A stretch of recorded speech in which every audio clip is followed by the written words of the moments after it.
China ভ্রমণের জনপ্রিয়তা বাড়ার সাথে সাথে চায়না শপিং একটি নতুন আকর্ষণ হয়ে উঠেছে বিদেশি পর্যটকদের কাছে।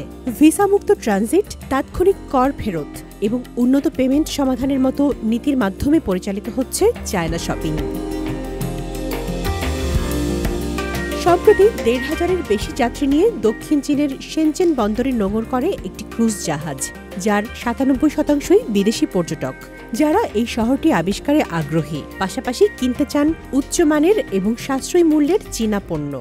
এখানকার সবকিছুই সুন্দর এবং সত্যি আরামদায়ক। আমরা এখান থেকে কেনাকাটা করতে চাই।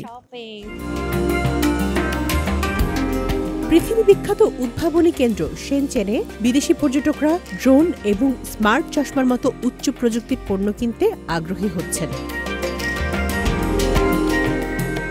সরকারি তথ্য অনুসারে ২০২৪ সালে চীনে পর্যটকরা খরচ করেছেন ৯৪.২ বিলিয়ন মার্কিন ডলার, যা বছরে ৭৭.৮% বৃদ্ধি পেয়েছে। এই বছরের প্রথম প্রান্তিকে বিদেশি পর্যটকের সংখ্যা গত বছরের একই সময়ের তুলনায় ৪০.২% বেড়েছে।